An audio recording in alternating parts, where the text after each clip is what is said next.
જો હવે આટલું ચેપ્ટર છે વિદ્યુત ચુંબકીય તરંગ. બરાબર, પહેલા આપણે વિદ્યુત ચુંબકીય તરંગો કેવી રીતે ઉદ્ભવે છે, બરાબર, ઉદ્ભવ સ્થાન સમજાવો અથવા તો વિદ્યુત ચુંબકીય તરંગો કેવી રીતે નિર્માણ પામે સમજાવો. આપણે આપણો હર્ષનો પ્રયોગ છે એ વિદ્યુત ચુંબકીય તરંગોનું ઉત્સર્જન મેળવવા માટે પ્રયોગ પ્રારંભિક રીતે, બરાબર, એ પ્રયોગ કરેલો હતો. પણ આપણે આપણો પ્રયોગ નથી જોવાનો, ખાલી સામાન્ય માહિતી આપવાની. હવે આપણે આમ જાણીએ છીએ કે સ્થિર વિદ્યુત ભાર હોય, સ્થિર વિદ્યુત ભાર એ વિદ્યુત ક્ષેત્રનું નિર્માણ કરે છે. એ વિદ્યુત ભાર વિદ્યુત ક્ષેત્રનું નિર્માણ કરે, વિદ્યુત ક્ષેત્ર ઉત્પન્ન કરે. બરાબર, આ કોઈ વિદ્યુત ભાર સ્થિર છે તેની આસપાસ વિદ્યુત ક્ષેત્ર ઉદ્ભવશે. હવે આ વિદ્યુત ભાર v જેટલા અચળ વેગથી ગતિમાં આવે, બરાબર, વિદ્યુત ભાર ગતિમાં હોય એટલે વિદ્યુત પ્રવાહ રચે. જો v જેટલા અચળ વેગથી ગતિ કરે તો પ્રવાહ પણ અચળ હોય, અને પ્રવાહ રચાય એટલે પ્રવાહ એની આસપાસના વિસ્તારમાં ચુંબકીય ક્ષેત્ર ઉત્પન્ન કરે. બરાબર, એટલે એમ કહેવાય કે ગતિમાન વિદ્યુત ભાર જો અચળ વેગી ગતિ કરતો હોય તો એ અચળ એવું ચુંબકીય ક્ષેત્ર ઉત્પન્ન કરે. તમે એમ કહો છો કે આ વાહક તારમાં આ જેટલો પ્રવાહ વહે છે, એનો અર્થ શું થયો? તો કે આ વાહક તારના કોઈ આડછેદમાંથી, બરાબર, ચોક્કસ સમયગાળા ચોક્કસ વિદ્યુત ભારનો જથ્થો પસાર થાય છે, એમાં વિદ્યુત ભારો vd જેટલા તીવ્ર વેગથી ગતિ કરે છે, vd જેટલા અચળ વેગ, અને તેથી આ જેટલો સ્થિર પ્રવાહ રચાય છે. આ પ્રવાહધારી તાર એની આસપાસ ચુંબકીય ક્ષેત્ર ઉત્પન્ન કરે છે. એટલે આપણે કહી શકીએ કે ગતિમાન વિદ્યુત ભાર અને એમાં એનો વેગ જો અચળ હોય તો એ સ્થિર ચુંબકીય ક્ષેત્ર ઉત્પન્ન કરે છે. ગતિમાન વિદ્યુત ભાર તો અચળ વેગી ગતિ કરતો વિદ્યુત ભાર, અચળ વેગી ગતિ કરતો વિદ્યુત ભાર ચુંબકીય ક્ષેત્ર ઉત્પન્ન કરે. હવે વિદ્યુત ભાર સ્થિર હોય એટલે વિદ્યુત ક્ષેત્રનું નિર્માણ થાય. ગતિ કરતો હોય ત્યારે એનું વિદ્યુત ક્ષેત્ર તો હોય, પણ ગતિ દરમિયાન પ્રવાહ રચે છે, પ્રવાહને કારણે ચુંબકીય ક્ષેત્ર મળે છે. જો ગતિ અચળ વેગી હોય તો ચુંબકીય ક્ષેત્ર પણ અચળ હોય. બરાબર, સ્થિર વિદ્યુત ભારના મૂલ્ય અનુસાર એને ઉત્પન્ન કરેલું વિદ્યુત ક્ષેત્ર પણ અચળ હોય. આ વિદ્યુત અને ચુંબકીય ક્ષેત્રો સમય સાથે અચળ હોય છે. આ વિદ્યુત ક્ષેત્ર, ચુંબકીય ક્ષેત્ર સમય સાથે અચળ રહે છે, એ બદલાતા નથી. બરાબર, તો આ રીતે વિદ્યુત અને ચુંબકીય ક્ષેત્ર ઉદ્ભવે છે, પણ એ કોઈ વિદ્યુત ચુંબકીય તરંગનું નિર્માણ કરી શકે નહીં. વિદ્યુત ચુંબકીય તરંગનું નિર્માણ કરવા માટે વિદ્યુત ભારને પ્રવેગી ગતિ કરવામાં આવે છે. જો તમે વિદ્યુત ભારને ચોક્કસ રીતે પ્રવેગી ગતિ કરાવો તો આ પ્રવેગી ગતિ કરતો વિદ્યુત ભાર પોતાની આસપાસના વિસ્તારમાં સમય સાથે બદલાતા જતા ચુંબકીય ક્ષેત્રનું નિર્માણ કરશે, અને સમય સાથે બદલાતું જતું ચુંબકીય ક્ષેત્ર એ સમય સાથે બદલાતા જતા વિદ્યુત ક્ષેત્રનું નિર્માણ કરે. વાત કંઈક આ રીતે છે વર્ષના પ્રયોગમાં કે કોઈ વિદ્યુત ભાર ક્યુ આ રીતે દોલિત ગતિ કરે. દોલિત ગતિ પ્રવેગી ગતિ કહેવાય. દોલિત ગતિમાં મધ્યમાન સ્થાને વેગ મહત્તમ હોય, અંત્ય બિંદુએ વેગ શૂન્ય હોય, અને ગતિ દરમિયાન એના વેગના મૂલ્યો સતત બદલાતા હોય, વેગની દિશા પણ સતત બદલાતી હોય. તો કોઈ વિદ્યુત ભાર દોલિત પ્રવેગી ગતિ કરશે એટલે એ વિદ્યુત ભારની આવી દોલિત પ્રવેગી ગતિના પરિણામ સ્વરૂપે એની આસપાસના વિસ્તારમાં સમય સાથે બદલાતું જતું ચુંબકીય ક્ષેત્ર મળશે. એટલે વિદ્યુત ભારની દોલિત પ્રવેગી ગતિ થાય, પ્રવેગ હોય પ્રવેગ, તો પછી એના વડે રચાતો પ્રવાહ પણ સ્થિર ન હોય. બરાબર, અચળ વેગ હોય તો પ્રવાહ સ્થિર હોય, પ્રવેગ હોય તો પ્રવાહ પણ સમય સાથે બદલાતો હોય. દોલિત પ્રવેગી ગતિમાં પ્રવાહ સમય સાથે આવર્ત રીતે બદલાય, જે દરમિયાન વિદ્યુત વિદ્યુત ભારનો વેગ વધતો હોય ત્યારે પ્રવાહ વધતો હોય, વિદ્યુત ભારનો વેગ ઘટતો હોય ત્યારે પ્રવાહ ઘટતો હોય, પ્રવાહ વધતો હોય ત્યારે એના વડે ઉદ્ભવતું ચુંબકીય ક્ષેત્ર વધતું હોય, પ્રવાહ ઘટતો હોય ત્યારે એના વડે ઉદ્ભવતું ચુંબકીય ક્ષેત્ર ઘટતું હોય. તો વિચારી શકો છો કે આ વિદ્યુત ભાર અહીંયા દોલિત ગતિ કરે છે, બરાબર. મધ્યમાન સ્થાનેથી તમે આમ અહીંયા સુધીની ગતિ વિચારો તો આમ જેમ જેમ વિદ્યુત ભાર જાય તેમ તેમ એનો વેગ ઘટે, વેગ ઘટે એટલે એના વડે રચાતો પ્રવાહ ઘટે, તો પ્રવાહ ઘટે તો એના વડે ઉદ્ભવતું ચુંબકીય ક્ષેત્ર પણ ઘટે. વેગ ઘટીને અહીંયા શૂન્ય થાય તો પ્રવાહ શૂન્ય થાય, ચુંબકીય ક્ષેત્ર શૂન્ય થાય. પછી અહીંયાથી વિદ્યુત ભાર પાછો આવે મધ્યમાન સ્થાન તરફ, તો મધ્યમાન સ્થાન તરફ ગતિ દરમિયાન એનો વેગ વધે, વેગ વધે એનો અર્થ કે એના વડે રચાતો પ્રવાહ વધે, પ્રવાહ વધે તો એને ઉત્પન્ન થયેલું ચુંબકીય ક્ષેત્ર વધે. મધ્યમાન સ્થાને વેગ મહત્તમ થાય, મધ્યમાન સ્થાને વેગ મહત્તમ થાય તો પ્રવાહ મહત્તમ થાય, તો એના વડે ઉદ્ભવતું ચુંબકીય ક્ષેત્ર મહત્તમ થાય. બીજી બાજુ અંત્ય બિંદુએ વિદ્યુત ભાર થાય, એ દરમિયાન ફરી પાછો એનો વેગ ઘટે, પ્રવાહ ઘટે, ચુંબકીય ક્ષેત્ર ઘટે, અહીંયા જતા વેગ શૂન્ય થાય, પ્રવાહ શૂન્ય, ચુંબકીય ક્ષેત્ર શૂન્ય, આમ આવે ફરી પાછો વેગ વધે, બરાબર. તો ટૂંકમાં એમ વાત થઈ હતી કે દોલિત પ્રવેગી ગતિ કરતા વિદ્યુત ભારના વેગમાં જેવી રીતે ફેરફાર થાય છે આવર્ત રીતે, એવી જ રીતે એના વડે ઉદ્ભવતા પ્રવાહમાં આવર્ત રીતે ફેરફાર થાય, અને એવી જ રીતે એના વડે ઉદ્ભવતા ચુંબકીય ક્ષેત્રમાં આવર્ત રીતે ફેરફાર થાય. આવર્ત રીતે ફેરફાર થવો એટલે શું? તો તે શૂન્યમાંથી મહત્તમ, મહત્તમમાંથી શૂન્ય, બીજી દિશામાં મહત્તમ, અહીંયાથી શૂન્ય, આવી રીતે સતત આવર્ત રીતે બદલાતું જતું ચુંબકીય ક્ષેત્ર અસ્તિત્વમાં આવે. અને આવર્ત રીતે બદલાતું જતું ચુંબકીય ક્ષેત્ર એ આવર્ત રીતે બદલાતા જતા વિદ્યુત ક્ષેત્રનું નિર્માણ કરે. આમ આ રીતે દોલિત પ્રવેગી ગતિ કરતા વિદ્યુત ભારની નજીકના વિસ્તારમાં આવર્ત રીતે બદલાતા જતા વિદ્યુત ચુંબકીય ક્ષેત્રો અસ્તિત્વમાં આવે. એને જ કહેવાય વિદ્યુત ચુંબકીય તરંગ, બરાબર.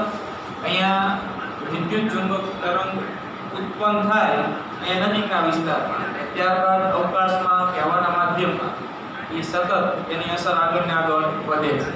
આ રીતે પ્રયોગશાળામાં વર્ષે, બરાબર, આવી ગોઠવણી દ્વારા વિદ્યુત ચુંબકીય તરંગોનું ઉત્સર્જન મેળવ્યું. તો આપણે આટલી ચર્ચા પરથી કહી શકીએ કે જો વિદ્યુત ચુંબકીય તરંગો મેળવવા હોય વિદ્યુત ભારની દોલિત પ્રવેગી ગતિ કરાવવી પડે. દોલિત ગતિ પ્રવેગી ગતિ કહેવાય, એમાં વેગનું મૂલ્ય સમય સાથે બદલાતું હોય આવર્ત રીતે, અનિયમિત નહીં. આવી વાત છે. એક સાદા લોલક સાથે આ ઘટનાને સરખાવો, સાદા લોલકના ગોળાના દોલન છે. આ ગોળો દોલન કરતો હોય, બરાબર, એવી જ રીતે વિદ્યુત ભાર દોલન કરે છે. આ ગોળો જ્યારે મધ્યમાન સ્થાનેથી પસાર થાય ત્યારે વેગ કેવો હોય? મહત્તમ. એવી જ રીતે વિદ્યુત ભારની દોલિત ગતિ થાય મધ્યમાન સ્થાનેથી જ્યારે પસાર થાય આમ આવતી વખતે નામ ગતિ હોય ત્યારે વેગ મહત્તમ. વેગ મહત્તમ તો પ્રવાહ મહત્તમ, પ્રવાહ મહત્તમ તો એના વડે ઉદ્ભવતું ચુંબકીય ક્ષેત્ર પણ મહત્તમ. જેવી રીતે આ ગોળો આ બાજુના અંત્ય બિંદુએ પહોંચતો હોય એ દરમિયાન વેગ ઘટતો હોય, એવી રીતે વિદ્યુત ભાર કોઈ એક સાઈડ અંત્ય બિંદુ તરફ જતો હોય ત્યારે વેગ ઘટતો, પ્રવાહ ઘટતો, ચુંબકીય ક્ષેત્ર ઘટતું હોય. અહીંયા પહોંચતા કેમ આનો વેગ શૂન્ય થાય? વિદ્યુત ભાર પણ અંત્ય બિંદુએ પહોંચે એટલે વેગ શૂન્ય થાય, વેગ શૂન્ય થાય એટલે પ્રવાહ શૂન્ય થાય, પ્રવાહ શૂન્ય થાય તો ચુંબકીય ક્ષેત્ર શૂન્ય થાય. ફરી પાછો ગોળો અહીંયાથી જેમ પાછો આવે એટલે વેગ વધે. આ વિદ્યુત ભાર અંત્ય બિંદુથી મૂળ સ્થાને આવે એ દરમિયાન ફરી પાછો વેગ વધે, પ્રવાહ વધે, ચુંબકીય ક્ષેત્ર વધે. જેવી રીતે સાદા લોલકના ગોળાના દોલનોમાં એના વેગમાં ફેરફાર થાય છે, એવી જ રીતે અહીંયા આ દોલિત ગતિ છે, વિદ્યુત ભારના વેગમાં ફેરફાર થાય છે આવર્ત રીતે. એના વડે મળતો પ્રવાહ પણ આવર્ત રીતે બદલાય છે, અને પ્રવાહ વડે મળતું ચુંબકીય ક્ષેત્ર પણ આવર્ત રીતે બદલાય છે. અને આવર્ત રીતે બદલાતું જતું આ ચુંબકીય ક્ષેત્ર આવર્ત રીતે બદલાતા જતા વિદ્યુત ક્ષેત્રનું પણ નિર્માણ કરે છે. આપણે છેલ્લે જે આમાં કાંટો મેળવ્યો હતો એમાં વાત એ હતી કે રિંગ સાથે સંકળાયેલું ચુંબકીય ક્ષેત્ર સમય સાથે આવર્ત રીતે બદલાતું, તો પછી રિંગમાં પ્રેરિત વિદ્યુત ક્ષેત્ર પણ સમય સાથે બદલાય છે. તો કે અહીંયા આવર્ત રીતે નહોતું, પણ અહીંયા એ સૂત્ર પ્રમાણે ટૂંકમાં બદલાતું જતું ચુંબકીય ક્ષેત્ર બદલાતા જતા વિદ્યુત ક્ષેત્રનું નિર્માણ કરે. જો ચુંબકીય ક્ષેત્રમાં આવર્ત રીતે ફેરફાર થતો હોય તો એના વડે ઉદ્ભવતા વિદ્યુત ક્ષેત્રમાં પણ આવર્ત રીતે ફેરફાર થાય અને આ રીતે આ ઉદ્ગમ કહેવાશે. એ ઉદ્ગમની નજીકના વિસ્તારમાં આવર્ત રીતે બદલાતા જતા વિદ્યુત અને ચુંબકીય ક્ષેત્રોનું અસ્તિત્વ મળે દરેક બિંદુએ. એને જ કહેવાય વિદ્યુત ચુંબક તરંગ. બરાબર. અને પછી મેક્સવેલના વિદ્યુત ચુંબકીય વાદ અનુસાર એવું જાણી શકાય કે પ્રકાશ છે એ વિદ્યુત ચુંબકીય તરંગ જ છે. બરાબર. પ્રકાશ કોઈ પણ આવૃત્તિનો કોઈ પણ તરંગ લંબાઈ સૂર્યપ્રકાશ વિચારો તો એ વિદ્યુત ચુંબકીય તરંગ જ છે. જેનો અવકાશમાં વેગ અચળ હોય છે 3×10⁸ મીટર/સેકન્ડ. બરાબર. આ વેગ એની આવૃત્તિ કે તરંગ લંબાઈ પર આધારિત હોતો નથી.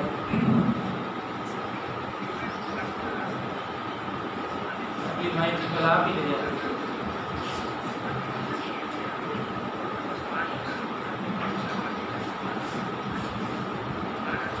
દોલિત પ્રવેગી ગતિ કરતો વિદ્યુતભાર.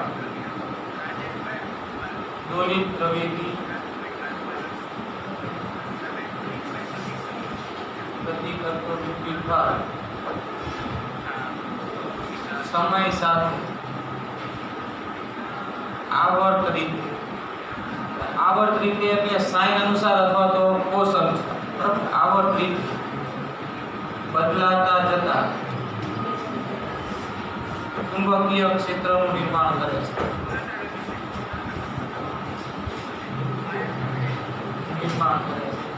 અને આવર્ત રીતે બદલાતું જતું ચુંબકીય ક્ષેત્ર એ આવર્ત રીતે બદલાતા જતા વિદ્યુત ક્ષેત્રનું નિર્માણ કરે છે.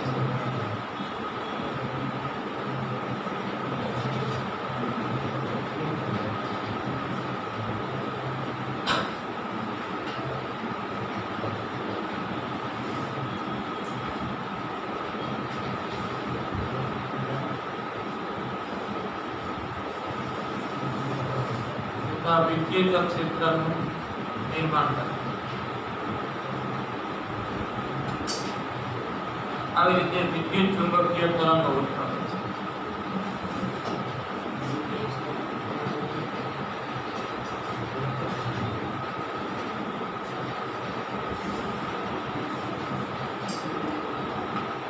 બરાબર. સૌપ્રથમ હર્ષે પ્રયોગશાળામાં વિદ્યુત ચુંબકીય તરંગો મેળવ્યા.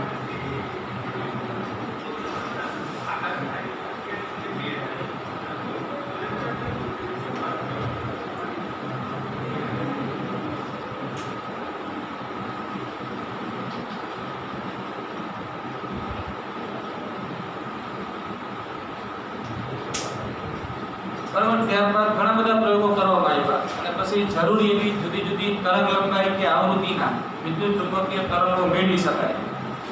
એક બીજી વાત કે જે વિદ્યુત ચુંબકીય તરંગો ઉદ્ભવે છે આવી દોલિત પ્રવેગી ગતિના પરિણામ સ્વરૂપ એ ઉદ્ભવતા વિદ્યુત ચુંબકીય તરંગોની આવૃત્તિ એ દોલન કરતા વિદ્યુત ભારોના દોલનોની આવૃત્તિ જેટલી હોય છે. એ વિદ્યુત ભાર 1 સેકન્ડમાં જેટલા દોલન કરે એની આવૃત્તિ કહેવાય. એટલી જ આવૃત્તિવાળા વિદ્યુત ચુંબકીય તરંગ આ દોલનોને કારણે ઉત્સર્જન થાય છે.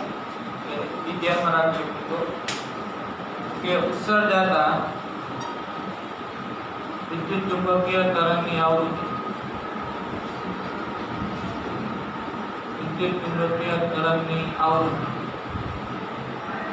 વિદ્યુત ભારના દોલનોની આવૃત્તિ જેટલી હોય છે.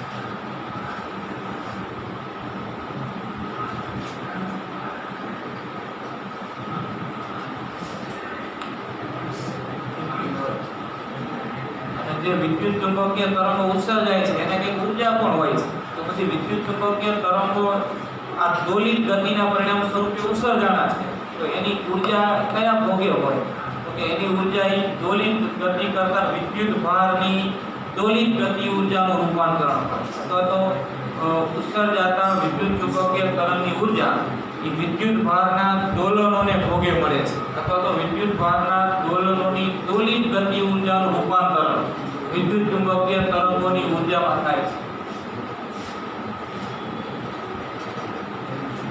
ઉત્સર્જાતા વિદ્યુત ચુંબકીય તરંગોની ઊર્જા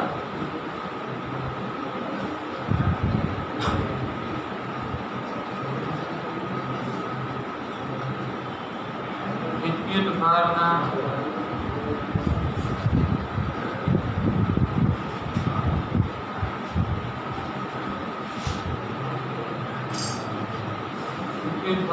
દોલિત ગતિ ઊર્જાનું રૂપાંતર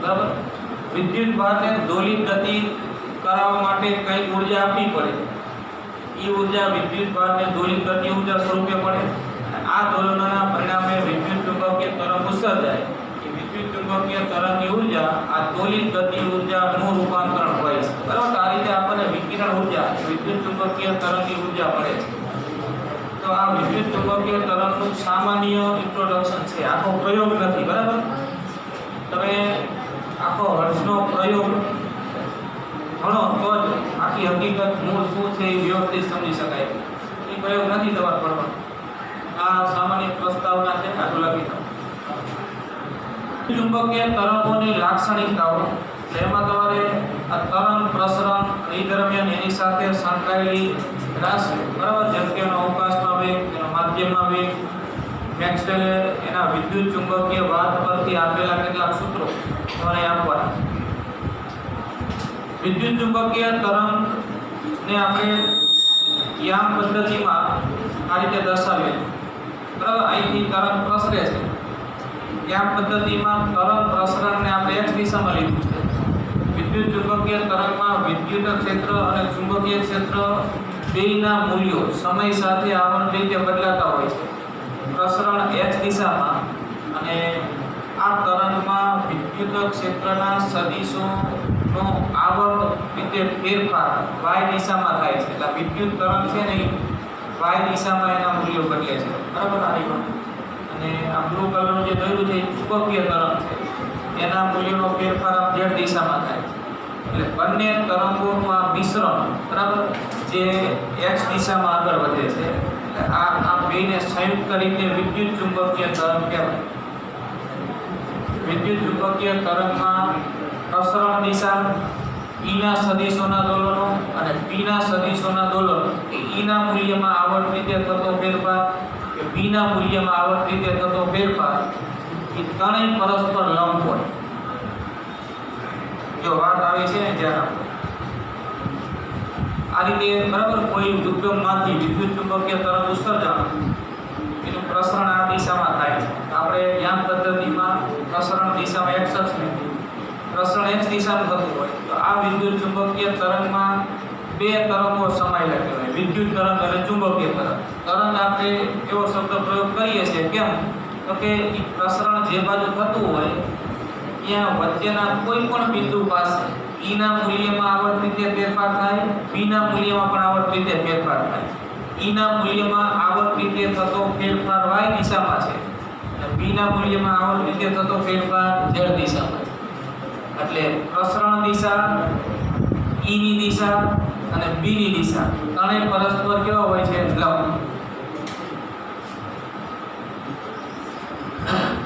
જો ધ્યાન આપો અહીંયા પેલા તો તરંગ કોને કહેવાય તરંગ આ એક દોરી છે દોરી બરાબર અહીંયા દોરીનો એક છેડો બાંધ્યો છે તમે બીજો છેડો તમારા હાથમાં છે અહીંથી વિક્ષો આપો આવો વિક્ષો બરાબર તો આ દોરીના સ્થિતિસ્થાપક માધ્યમમાં તરંગનું પ્રસરણ આ રીતે થતું હોય આ રીતે તરંગ રચાતા હોય હવે તમે કોઈ એક છેડેથી આવો વિક્ષો બાંધ્યો આવો તો આ ફેરફાર તમે આ છેડાની સ્થાનાંતરમાં આવર્ત રીતે કર્યો ને એ એક દોરી પૂરું કરાવ્યું કહેવાય આમ બરાબર તો અહીંયા આ દોરી પરના દરેકે દરેક કણો આવી રીતે દોલન કરતા જાય આ વિક્ષોભની અસર હેઠળ આવતા જાય આ તો કોઈ એક ક્ષણની સ્થિતિ છે બરાબર સમય સાથે આ દોરી પરનો કોઈ પણ કણ છે એની ગતિ કેવી થતી હોય તો તે પોતાના મધ્યમાં સ્થાનની આસપાસ શું કરતા હોય આમ દોલન 11મા ધોરણમાં આપણે તરંગ ચેપ્ટર જે ભણી ગયા બરાબર એની વાત છે તરંગનો અર્થ શું પહેલા આપણે વિદ્યુત ચુંબકીય તરંગની વાત કરવી છે તો પહેલા જે મૂળ તરંગ એટલે શું તો કે માધ્યમમાં વિક્ષોભની અસર બરાબર તો વિક્ષોભ તમે જેવો આપો છો એવું અહીંયા તરંગ પ્રસરે છે જેમ કે આપણે આ દોરીના છેડે આ વિક્ષોભ આવો આવ્યો કે આ અહીંથી છેડાને ઉપર લઈ ગયા, મધ્યમાં સ્થાને પાછો લાવ્યા, બીજી બાજુ એટલું જ ને ફરી પાછું લાવ્યા, એક દોલન કરાવ્યું. આવો વિક્ષોભ આવ્યો તો આ દોરી પરનું દરેક કણ આ વિક્ષોભની અસર હેઠળ આવશે અને દરેક કણ વિક્ષોભની અસર હેઠળ આવે એટલે એક વિક્ષોભ આવ્યો હોય તો એ એક દોલન પૂરું કરશે, એવો ને બીજો વિક્ષોભ આપો તો બીજું દોલન. આમ સતત વિક્ષોભ આવ્યા કરો તો માધ્યમનો દરેક કણ પોતાના મધ્યમાં સ્થાનની આસપાસ આમ દોલન કરતો રહે અને એ બધા જ કણોના આવા દોલનો જે થાય એનું પરિણામ કે આવી વિક્ષોભની અસર જાણે કે માધ્યમમાં આગળ વધતી હોય એવું જણાય છે, તેને આપણે તરંગ કહીએ છીએ. અહીંયા દોરીના સ્થિતિસ્થાપક માધ્યમમાં વિક્ષોભ આપી તમે તરંગ ઉત્પન્ન કર્યું હતું અને એ દોરીના સ્થિતિસ્થાપક માધ્યમમાં આગળ વધતું હતું. અહીંયા કોઈ માધ્યમ નથી, બરાબર? અહીંયા કોઈ સ્થિતિસ્થાપક માધ્યમ નથી, અહીંયા કોઈ દોરીના કણના દોલનો થાય છે એવા કોઈ કણ નથી. અહીંયા દોલનોનો ખાલી એવો કે જ્યાંથી વિદ્યુત ચુંબકીય તરંગ ઉત્સર્જાય એ જેમ જેમ માધ્યમમાં આગળ વધતું જાય એમ માધ્યમમાં દરેક બિંદુ જે આ વિદ્યુત ચુંબકીય તરંગની અસર હેઠળ આવે એ દરેક બિંદુ પાસે ઈના મૂલ્યમાં અને બીના મૂલ્યમાં એવો ફેરફાર થાય જાણે કે કોઈ કણ પોતાના મધ્યમાં સ્થાનની આસપાસ દોલન કરતું હોય અને એના સ્થાનાંતરના મૂલ્યમાં જેવો ફેરફાર થતો હોય એવી રીતે ઈના મૂલ્યમાં ફેરફાર થાય, એવી રીતે બીના મૂલ્યમાં ફેરફાર થાય. ઈનું મૂલ્ય શૂન્યમાંથી વધી મહત્તમ થાય, ઘટી શૂન્ય થાય, બીજી દિશામાં મહત્તમ થાય, ઘટી શૂન્ય થાય. ઈના મૂલ્યમાં આવર્ત રીતે થતો ફેરફાર y દિશામાં, બીના મૂલ્યમાં આવર્ત રીતે થતો ફેરફાર z દિશામાં અને તરંગ પ્રસરણ કઈ દિશામાં? x દિશામાં. ત્રણેય પરસ્પર લંબ હોય. અહીંયા કોઈ કણના દોલનો નહીં, અહીંયા દોલનોનો અર્થ ફક્ત એટલો, દોલન શબ્દ આપણે વાપરીએ પણ એ કયા અર્થમાં? તો કે વિદ્યુત ક્ષેત્રના મીડિયામાં જે ફેરફાર થાય છે આવર્ત રીતે એને આપણે ઈના દોલનો કહીશું. ચુંબકીય ક્ષેત્રના મૂલ્યમાં જે ફેરફાર થાય છે આવર્ત રીતે એને આપણે બીના દોલનો કહીશું. તો આ રીતે ઈના મૂલ્યમાં થતો ફેરફાર y દિશામાં આવર્ત રીતે, બીના મૂલ્યમાં થતો ફેરફાર z દિશામાં અને પ્રસરણ કઈ બાજુ? x દિશામાં. બરાબર? સતત માધ્યમના દરેક કણો પાસે આવું થયા કરે. આજે દોર્યું નહીં તો કોઈ એક ક્ષણની સ્થિતિ છે. આનો અર્થ એવો નથી લેવાનો કે અહીંયા ઈનું મૂલ્ય આટલું આટલું હશે. આ તો કોઈ એક ક્ષણે પછી મહત્તમ થઈ ગયું હોય તો બીજી ક્ષણે ઘટવા લાગે, આ સદિશ નાનો થતો જાય, પછી દિશા બદલાય, આ બાજુ જાય, પછી નાનો થતો જાય. એવી રીતે દરેક બિંદુ પાસે સમય સાથે ઈ અને બી ના મૂલ્યમાં આવર્ત ફેરફાર થતો હોય અને સંયુક્ત રીતે ઈ અને બી ના મૂલ્યમાં આવર્ત રીતે થતો આ ફેરફાર એ વિદ્યુત ચુંબકીય તરંગ રચે છે. પ્રસરણ જે બાજુ થતું હોય એને લંબ ઈ ના મૂલ્યમાં ફેરફાર થાય અને પ્રસરણ જે બાજુ થતું હોય એને લંબ બી ના મૂલ્યમાં ફેરફાર થાય અને ઈ અને બી બંને પરસ્પર કેવા હોય? લંબ. તો આપણે યામ પદ્ધતિમાં પ્રસરણ એક દિશામાં લીધું તો ઈ ના મૂલ્યનો ફેરફાર y દિશામાં, બી ના મૂલ્યનો ફેરફાર z દિશામાં. બરાબર? તો આ થયું વિદ્યુત ચુંબકીય તરંગ. હવે એના તરંગ સમીકરણ લખી દઈએ. આકૃતિમાં વિદ્યુત ચુંબકીય તરંગનું પ્રસરણ x દિશામાં ઈ ના દોલનો, જો આપણે શબ્દ પ્રયોગ આવો કરશું ઈ ના દોલનો, એનો અર્થ કે ઈ ના મૂલ્યમાં આવર્ત રીતે થતો ફેરફાર ઈ ના દોલનો. ઈ ના દોલનો y દિશામાં અને બી ના દોલનો z દિશામાં. બરાબર? આનો અર્થ કે સદિશ ઈ કોઈ પણ ક્ષણે, બરાબર, કોઈ પણ ક્ષણે સદિશ ઈ, સદિશ બી અને પ્રસરણ દિશા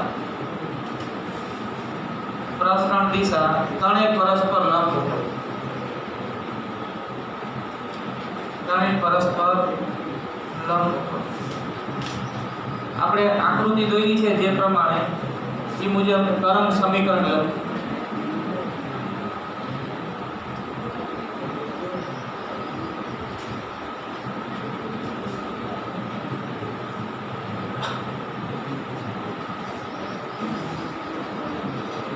વિદ્યુત તરંગ સમીકરણ જો આમાં બે તરંગોનું મિશ્રણ, આ વિદ્યુત તરંગ આ ચુંબકીય તરંગ, સંયુક્ત રીતે વિદ્યુત ચુંબકીય તરંગ. વિદ્યુત તરંગ સમીકરણ E બરાબર E0 sin, બરાબર sin વિધિ અનુસાર આવર્ત રીતે E ના મૂલ્યો બદલાય છે. sin omega t minus kx ચુંબકીય તરંગ સમીકરણ. તરંગ સમીકરણ પણ તરંગ ચેપ્ટરમાં આ સ્વરૂપ બનાવ્યા છે. અહીંયા કણ પર જે કોઈ દોરી પર કે બરાબર કોઈ માધ્યમમાં પ્રસરતા તરંગ માટે અહીંયા ઈ સમીકરણ આપણે આના માટે પણ વાપરીશું. B0 sin omega t minus kx. હવે આપણે જો સદિશ સ્વરૂપે લખવું હોય આ સમીકરણ તોય લખાય કે અહીંયા E ના દોલનો y દિશામાં થાય છે. E ના દોલન તો આ E y અને અહીંયા આપણે આમ z કેરેટ એવું કરી શકીએ તો y દિશામાં છે. p ના સદિશો z દિશામાં છે તો સદિશ b અહીંયા આપણે લખી શકીએ a કેરેટ. પ્રસરણ દિશા x દિશામાં. આ વિદ્યુત તરંગ સમીકરણ, આ ચુંબકીય તરંગ સમીકરણ, જ્યાં ઓમેગા એ વિદ્યુત ચુંબકીય તરંગની કોણીય આવૃત્તિ છે.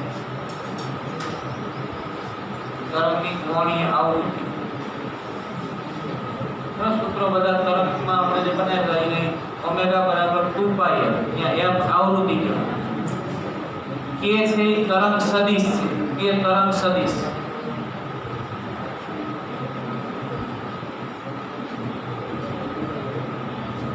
તરંગ સદિશ અને k નું સૂત્ર છે 2π લેમ્બડા. ત્યાં લેમ્બડા તરંગ લંબાઈ છે. k બરાબર 2π લેમ્બડા, ઓમેગા બરાબર 2π f. અને હવે જો કેટલાક મેક્સવેલના વિદ્યુત ચુંબકીય વાદ પરથી સીધા સૂત્રો આપણે લેવાના છે અને કેટલાક સૂત્રો આપણે જે તરંગ ચેપ્ટરમાં જે રીતે આ સૂત્રો બધા વાપરતા હતા એ જ આપણે અહીંયા લેવાના. આ બે તો લખ્યા છે. હવે અવકાશમાં વિદ્યુત ચુંબકીય તરંગનો વેગ.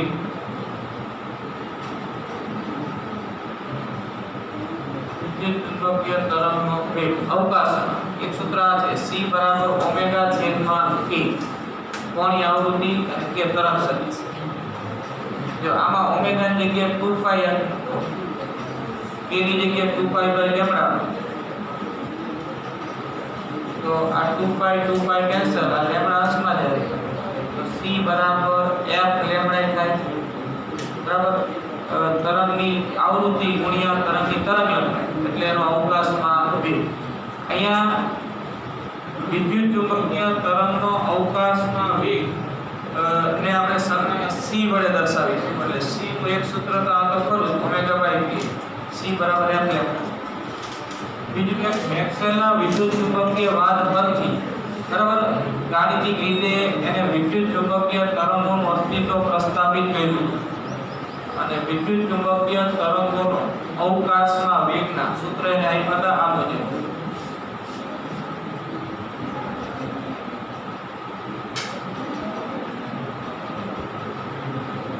મેક્સવેલના વિદ્યુત ચુંબકીય વાદ પર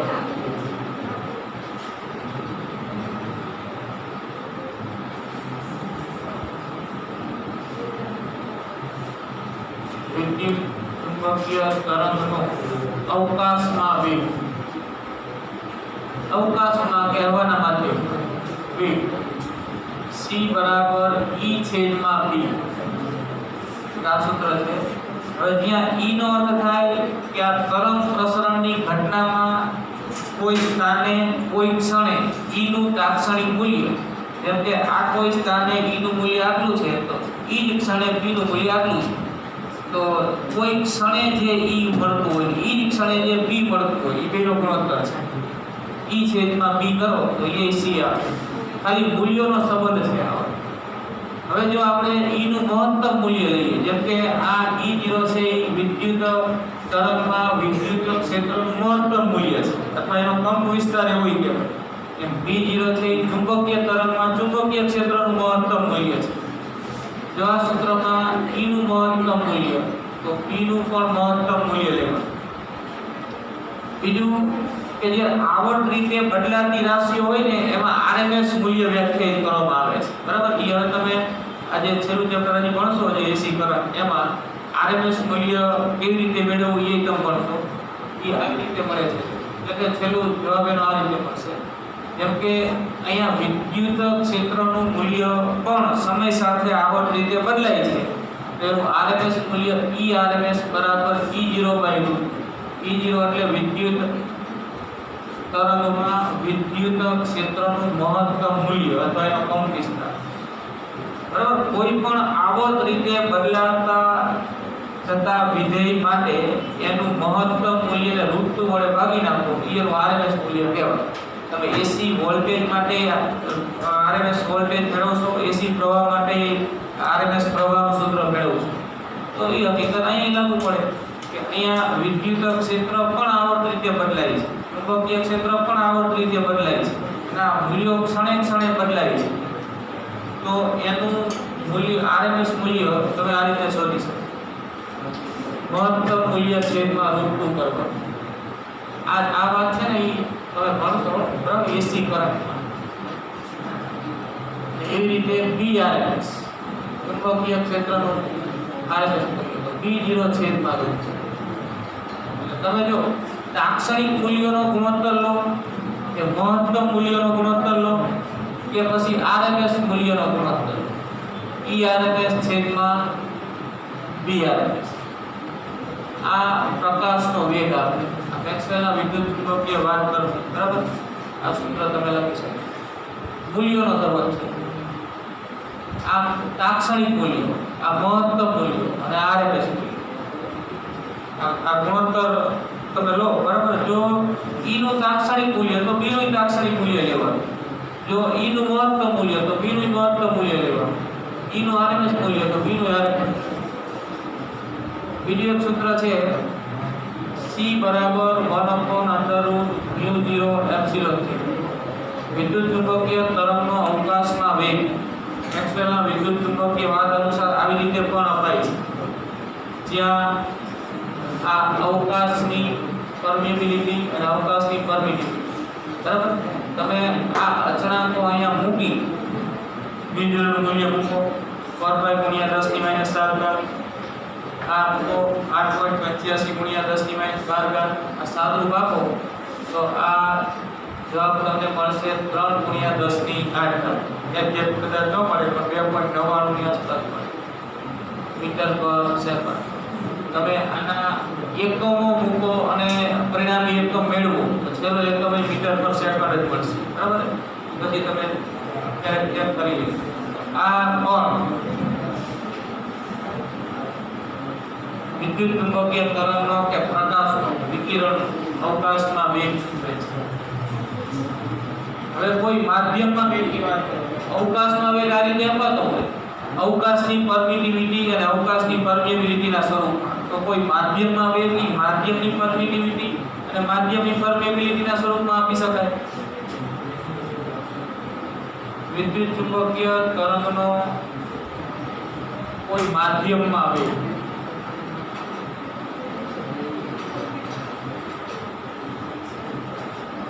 એને આપણે B વડે દર્શાવીએ. B તો જો ખાલી આ સૂત્રો મેળવવાના નથી. આ મેક્સવેલના વિદ્યુત ચુંબકીય વાદ પરથી આપણે સીધા જ લેવાના છે. એટલે આ તમારે યાદ રાખવા જ પડશે. આ છે. હવે આ રીતે જો અવકાશમાં વેગની સંજ્ઞા c આપી હતી, માધ્યમમાં વેગની સંજ્ઞા v. અહીંયા અવકાશની પરમિએબિલિટી અને પરમિટિવિટી આપે તો અહીંયા હવે માધ્યમની પરમિએબિલિટી અને પરમિટિવિટી બરાબર. આ માધ્યમમાં વેગ છે. હવે આપણે આ વસ્તુ જાણીએ છીએ જો કે μ બરાબર μ0 μr અને એપ્સિલોન બરાબર એપ્સિલોન 0 એપ્સિલોન r બરાબર. એ અહીંયા મૂકી દો. અહીંયા મૂકી દો. μ ના સ્થાને લખો μ0 μr, એપ્સિલોન ના સ્થાને લખો એપ્સિલોન 0 એપ્સિલોન r. અહીંયા લખો તો v અને c નો સંબંધ આવો મળે છે. v એમ અહીંયા આવું થશે. અલગ અલગ નામ લખી દઈએ. આવું થાય મૂકો એટલે આવું થશે.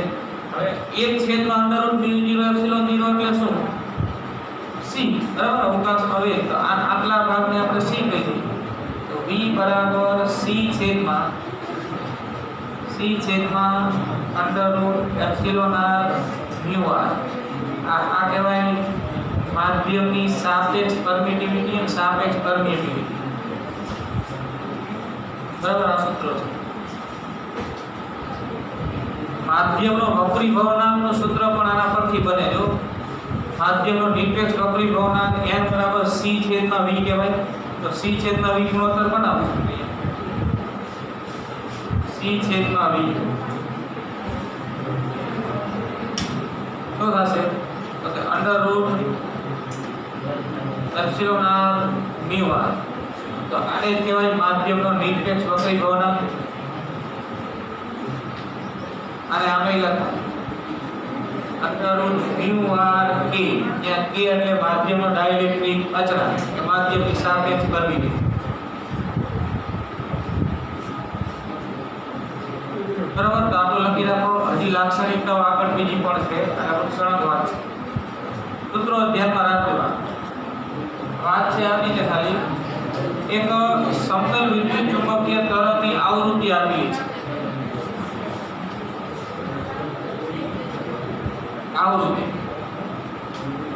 આવૃત્તિ છે 25 મેગાહર્ટ્ઝ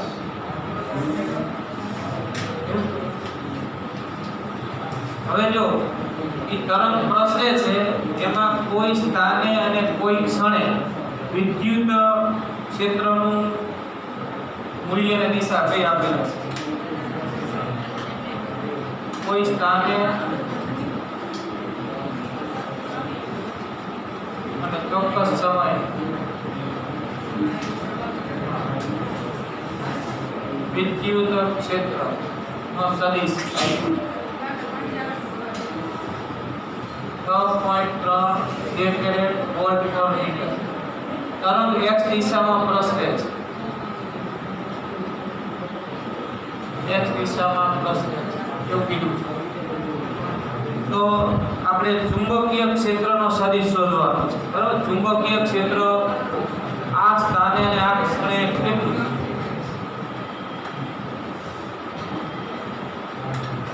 આપણે આ રીતે મળે છે સૂત્રની વાત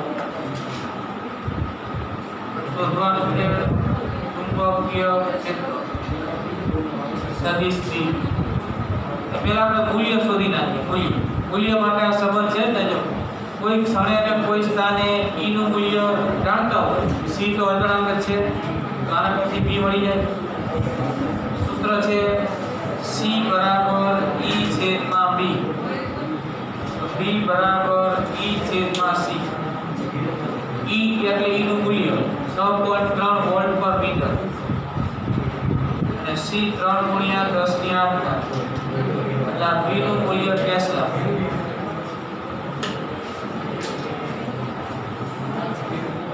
અને દિશા જણાવવાની મૂલ્ય મળી ગયો દિશા માંગી રહી ને સદિશ બી શોધવાનો તો દિશા કઈ હશે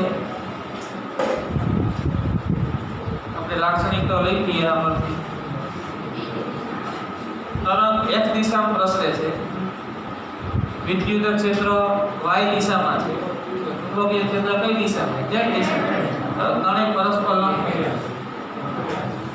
આપણે લખીએ સદિશ b ની દિશા z દિશામાં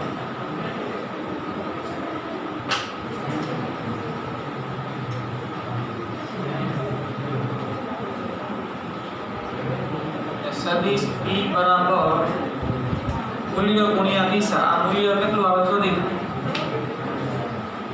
ભાગાકાર કરો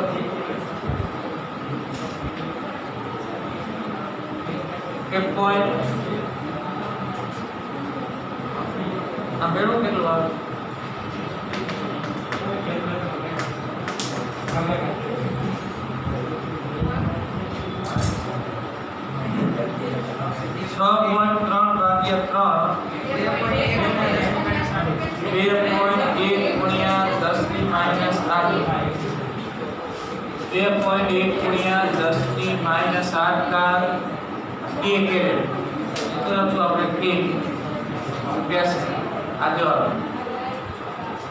જો આપણને E નું મહત્તમ મૂલ્ય આપ્યું, મહત્તમ મૂલ્ય, તો આના પરથી B નું મહત્તમ મૂલ્ય મળે. મહત્તમ મૂલ્ય પરથી RMS મૂલ્ય મળે. બરાબર? આ બધું શોધી શકાય એકબીજા સૂત્રનો ઉપયોગ કરી.